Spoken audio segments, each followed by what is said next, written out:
Hello, sports psych people. We're back for the second part of Chapter 7 on psychological skills training. Um, Basically, we're going to be talking a little bit about the aspects of imagery and how you would use that for relaxation, and the different other reasons why you would use imagery. All right. So the one thing that I do want to return to from the last lecture is the COPE strategy again. I talked about all the major parts of that. I left you with a couple of details I wanted to get to. One is the Serena Williams video where she basically had her meltdown after the foot fault cost her against Kim Clijsters at the U.S. Open.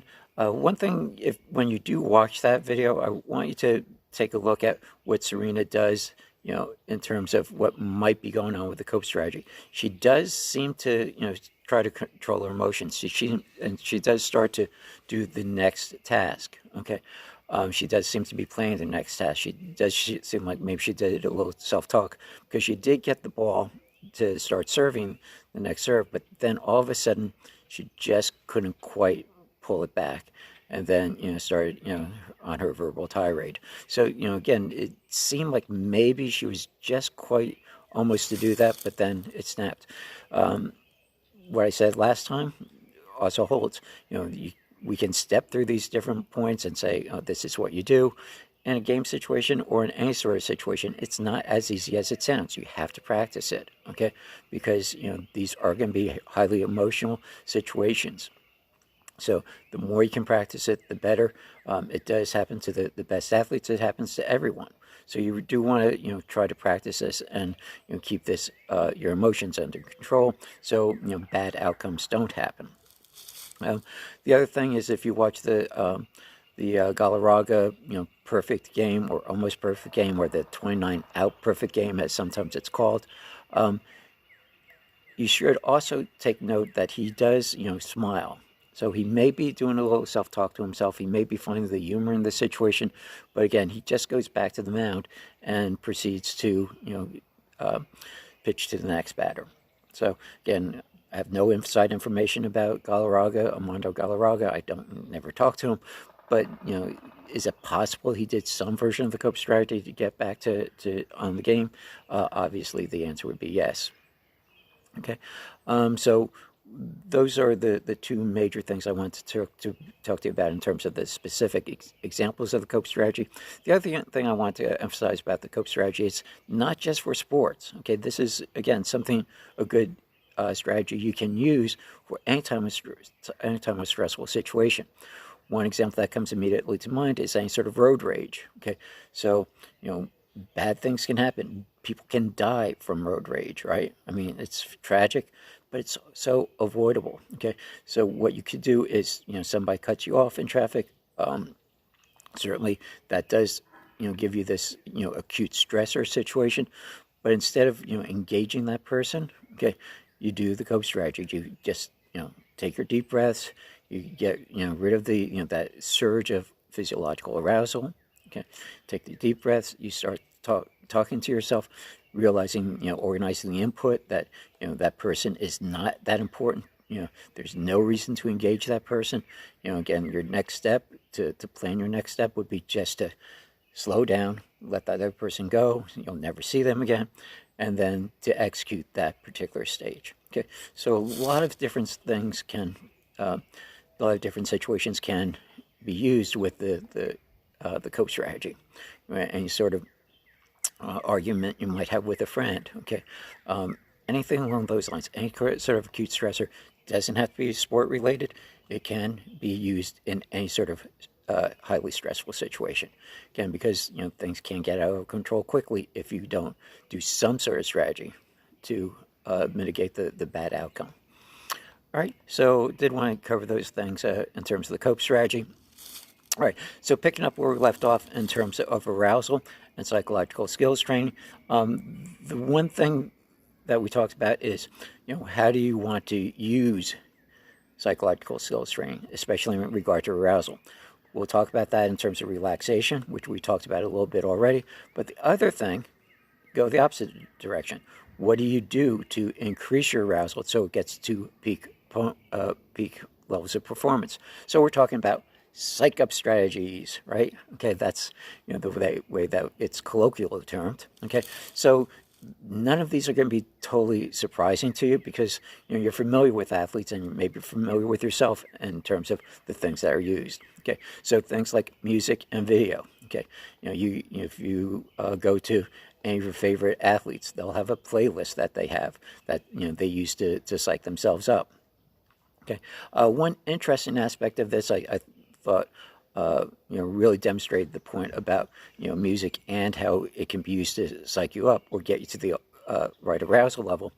There was a commercial for the Olympic Nordic combined USA gold medalist Billy DeMong was his name in 2014.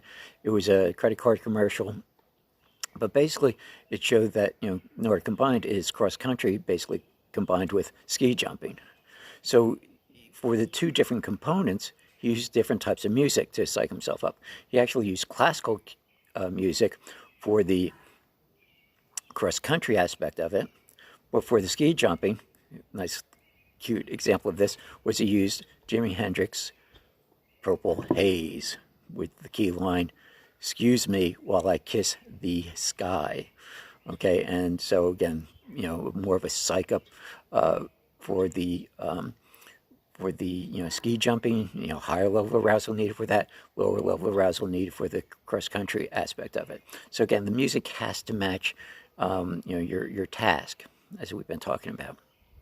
All right.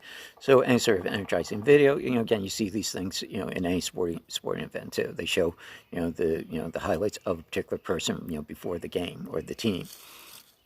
Right. On an individual level, people can use energizing rituals or imagery. My favorite example, again, comes from my youth.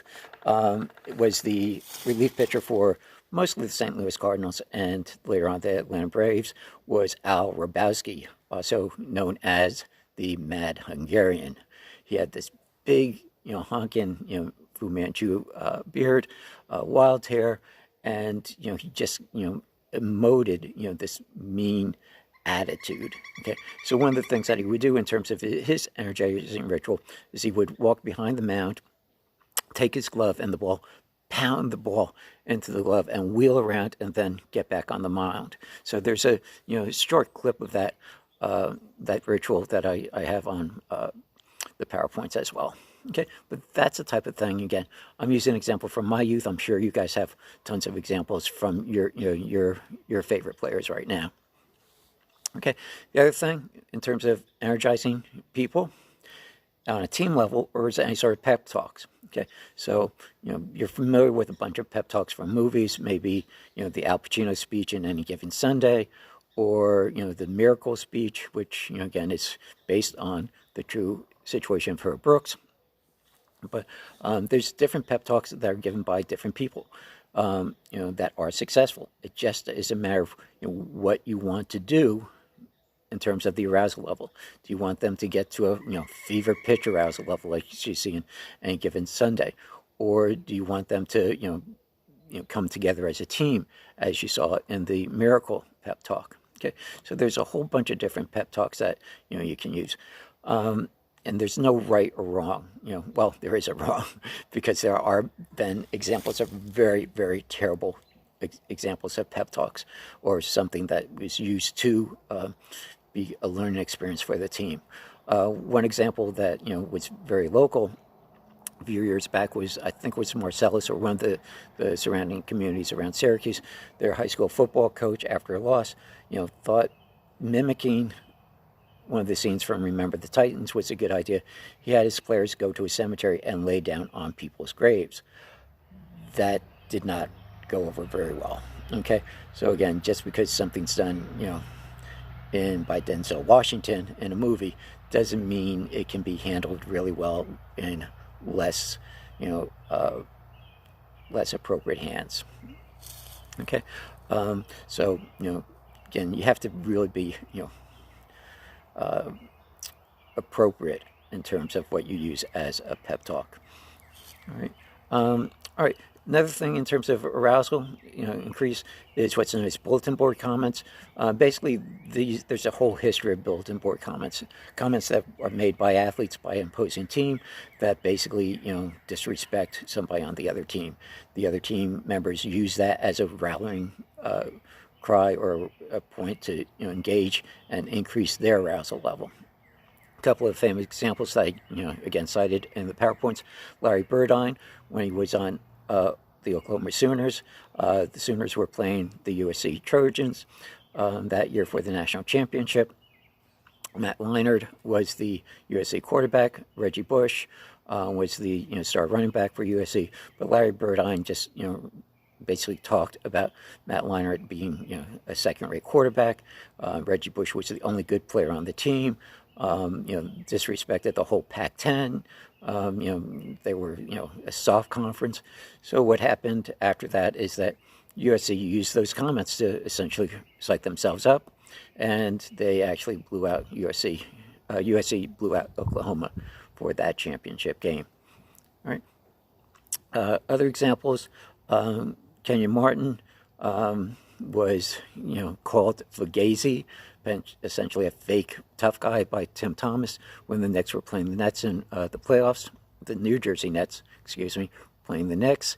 And so, not only did, Kenyon Martin use that as a bulletin board comment that they would put on the bulletin board, he actually made a T-shirt with the Daily News back page that called Tim Thomas Whiny Tim. So that took the bulletin board comment one step further, taking it off the bulletin board and actually putting it on a T-shirt. A couple other more recent examples: Jeremy Lane, when there was the Seahawks versus the Patriots. So that year before the game, Jeremy Lane was saying, Gronk wasn't that good. All right. Gronk is that good. But that was a type of bulletin board comment. And just in 2019, sorry about that. In 2019, Nicole Roby-Coleman for the Rams was saying, in essence, that Tom Brady was just old and has lost a step, and age has taken its toll on poor Tom. So that turned out not to be the case. Tom Brady is, still kicking, even though not in New England. But the Patriots did win that game. But, was that the make or break thing? I mean, they only won 13-3, so Brady didn't have a great game. So you actually have to take these bulletin board comments a little bit with a grain of salt. Okay, there's a little bit of confirmation bias with this, or availability heuristic. That is these instances where it is talked about come through, or person guarantees a win and it doesn't happen. Well, you just sort of forget about that one. So you have to wonder, at least again, to keep a critical eye on whether how much these bulletin board comments do affect the outcome of the game. Okay, all right. So I'm going to stop there for this segment. We'll do one more segment on imagery, talking mostly about what the 4 W's are in terms of imagery, and then talking about how you can increase your imagery performance. Okay, so take care, stay safe, and work on your questions for test 1, and get back to me. All right, take care.